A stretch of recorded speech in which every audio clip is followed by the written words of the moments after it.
Welcome back to part 4 of Newsprint toning and color management and adjustment process.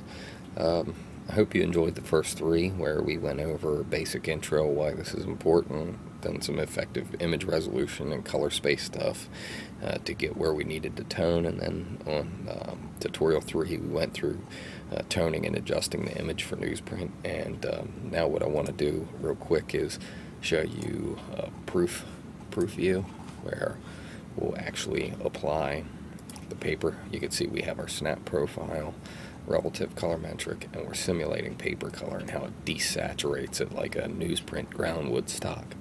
On your screen, I'm not sure. Monitor calibration and finding the white point of a monitor is very important, whether you got a warm or a cool monitor display. It's always important to have your monitor calibrated. I could do that in another tutorial as well, but as I applied the newsprint, you could see exactly how it desaturates it, kind of like newsprint would. But the difference here is that's before we did nothing. If it were to just run on press, it would be, you just see some tusks. And then when we go through our process, boom, you could see some detail. So that's the importance of what we did, is getting this ready for newsprint reproduction, and you could see how important that is. Another thing that I want to do, I mean, basically at this point you could save this file out and you're good to go. Another thing that I want to do now is run through this real quick. First, I will go to image size and I will resample this image. Like I said, I want it 3 inches wide, 3 inches wide by 200 dpi, and you could see the difference right now in size.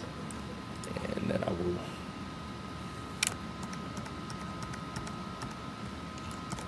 And then what I'm going to do is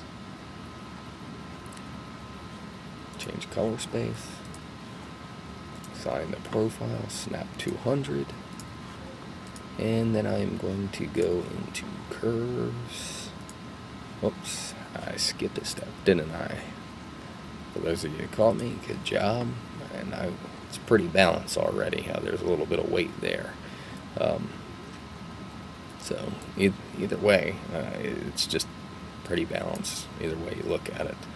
So now let's go ahead and check this S-curve out. But don't want to adjust the S-curve too much because there's a lot of detail you could actually blow out in this particular image, because it was pretty good to begin with. Like I said, this is one that you want to work with. Punch that brightness ever so slightly, punch that contrast ever so slightly, and then we will go and sharpen this image. That that looks really blown out, really pixelated. Well, let's just adjust the threshold up to like the 12% range there, and we'll cut the pixels back, the radius back to 1.5, and we will cut the amount down to about 150 on this one. We'll go to the low end of the range and we'll get the results we need, because it's a pretty good photo. And although it still looks pretty pixelated and nasty, trust me, this will reproduce really well in Newsprint. And basically at this point all I would have to do is save this out and I am good to go. So basically that's the tutorial series on adjusting images for newsprint reproduction. That's how quick it could be done, and there's many other ways to tone. At any rate, whatever technique you choose, these are just my recommendations, what I found that works real quick from experience. You could choose whatever you would like to use, and I'd hope you refer to the SNAP guidelines and follow some industry specifications. But hopefully this tutorial series worked well for you. I intend to do a bunch more, so be on the lookout for other tutorial series that I put together for designing ads in the newsprint environment.